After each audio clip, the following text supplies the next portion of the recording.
Listen, I'm probably gonna rustle some feathers with this one. Did you know that most of the suffering in your life stems from this one thing? It comes from you being too goddamn nice. It's why she doesn't sleep with you as much as she should. It's why she doesn't respect you as much as she should. And it's why you constantly don't feel good enough for her. And look, why do I know this? I was too damn nice myself. But in today's video, I'm gonna show you why you are too nice, revealing a sobering truth about yourself you didn't even know. And then I will show you 3 practical exercises you can do to eradicate neediness in your relationship, to step into the confident 2.0 version of yourself. You know, that man that just goes toward conflict, asserts his needs, and commands respect, not just from the woman he is with, but from everyone he comes into contact with. And by the way, at the end of this video, I will give advice from a man who literally wrote the book on how to stop being a nice guy. I had the privilege of speaking with Dr. Robert Glover. Now, when speaking to most men, they have really a story like Mark's. Instead of telling you this whole life story, I'm going to tell you a chapter that reveals the whole picture, a slice of his life. So after graduating college, Mark got a full-time job landscaping in the spring. Now that's where he met Amelia at the summer fair nearby a small town. She was drop dead gorgeous. When he saw her, he was just like time stood still. I'm sure you've had that moment before, right? But by some miracle, or maybe just Mark inching his way closer to her, they ended up next to each other in the same line for funnel cakes. Now he looked at her and said, if those cakes smell any stronger, I might just have to butt in front of you, just saying. Not the best opening line, but she laughed and said, you have to get past me first. So from there, sparks just flew and they hung out the rest of the day and even exchanged numbers at the end. Right away, they fell for each other. It's one of those things where it was effortless, right? They just knew. Amelia was still in college, and the fact that Mark was older heightened her attraction for him. Things were great at first. They spent every waking hour with each other. Probably too much, which we'll talk about. But he wanted her to know how much he adored her, so he started doing all of these nice things to prove himself. You know, being romantic at heart, he'd probably show up at her house a little bit earlier, drop off flowers, love notes on her doorstep at 5 a.m. But then it happened multiple times. Because like the first time, Amelia was like, yo, this is cute. But the third, fourth, sort of cute. 5th, okay, like what's going on here, right? She started to get, well, you know, if you know what I mean, you know what I mean. It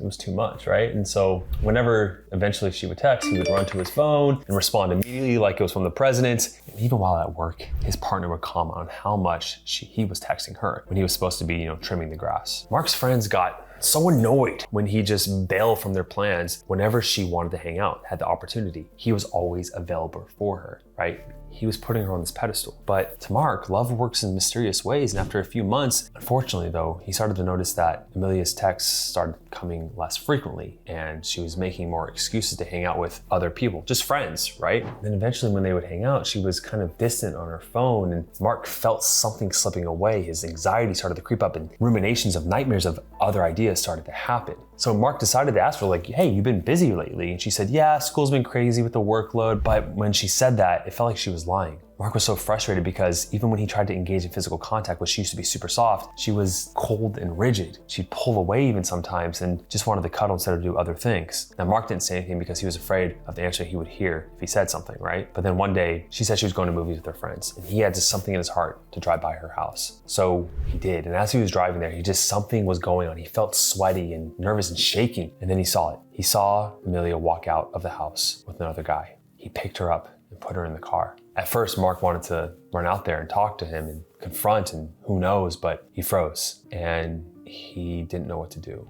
He became heartbroken. She drove off and he started to just cry. He wanted to chase after her, he wanted to call her, he wanted to do a million things, but being overly frustrated with so many options, he just shut down. For Mark at that point, he never experienced heartache like that. That was the darkest moment for him in his life. He thought to himself, how could she do this? All their memories, like she said she wanted to spend the rest of her life with him. Why did she lie to him about this? What was going on? How did she automatically flip? What did Mark do wrong? And then it only got worse. Of course, he looked into the guy and he was a younger guy. And how could she want to be with a younger man than him? Wasn't that guy less valuable than him? That only deepened the pain. You can imagine how their next get together went. Not good to say the least. But for the years to come, whenever that summer smell of funnel cakes wafted over him, he would think of her. So Mark's story is a lot like others. So I want to give you some tips on how to overcome those kind of behaviors so that doesn't happen to you. And I spoke with Dr. Robert Glover about this on our podcast. And here's a clip of how to overcome the nice guy. Okay, nice guy. Here's the elevator pitch. All right, good. It's a good question.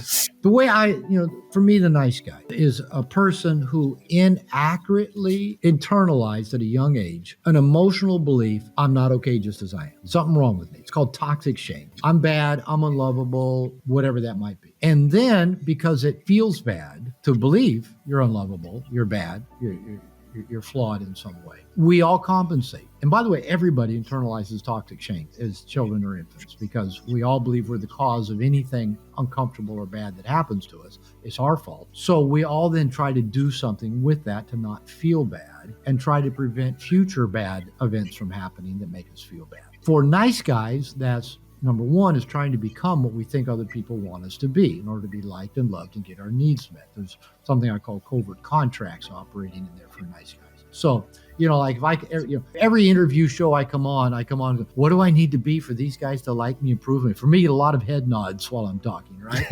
I wouldn't be at all authentic, right? It'd be better that I say some things that I get some perplexed looks or something like that. I disagree if I'm being authentic.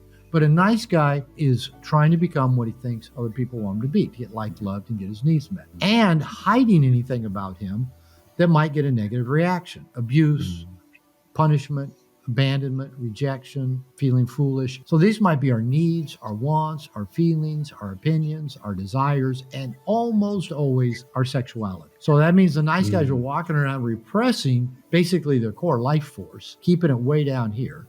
And just being, their authentic selves down there. And they're the chameleon out here trying to get approved. And so as I address nice guy syndrome, it's not about becoming a better person, a different person. It's about becoming more us, where we just, come here, not again, no balance here, where we just become authentic. We become real. We let the world see who we really are, for good or for bad, warts and all. Now, that takes quite a bit of work. And as I say, No More Mr. Nice Guy, we need to do that with safe people. It's not something you can do by yourself. So we do need a coach. We need a therapist. We need a men's group, a 12-step group, some place to go practice being real, authentic, and getting feedback that's good.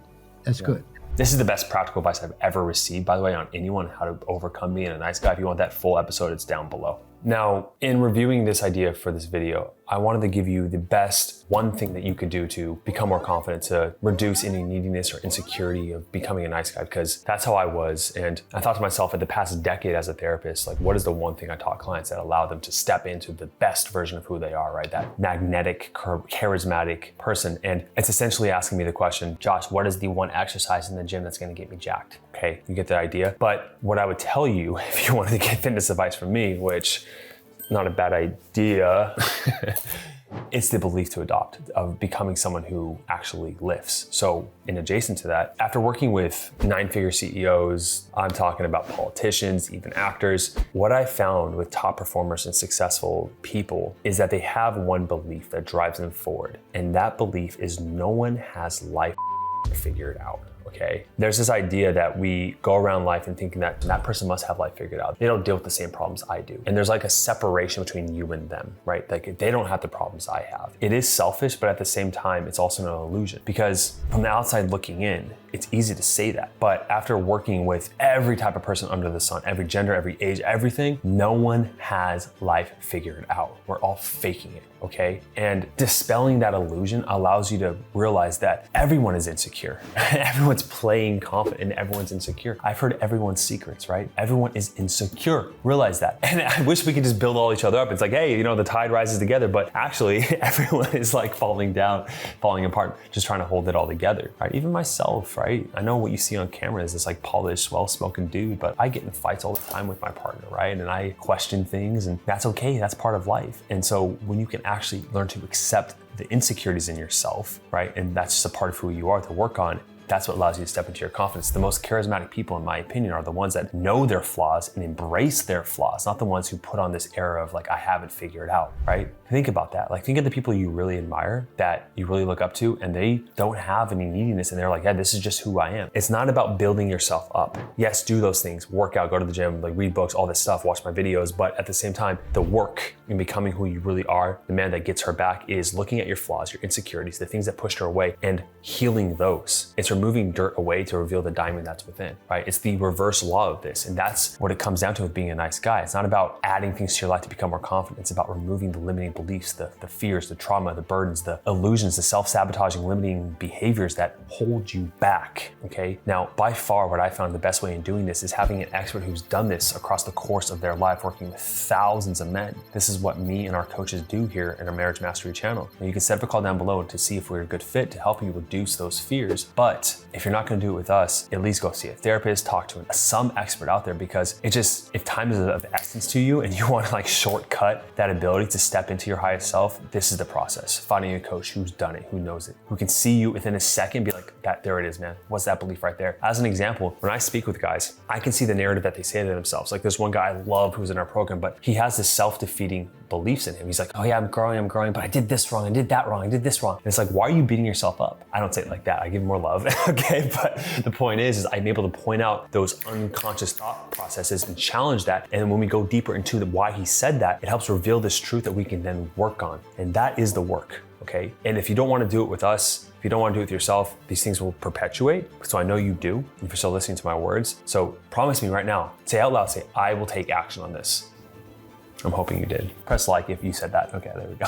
That'll be a good metric. Thanks for watching the video, guys. Here's another nice guy video right here. I'll see you in the next one. Cheers.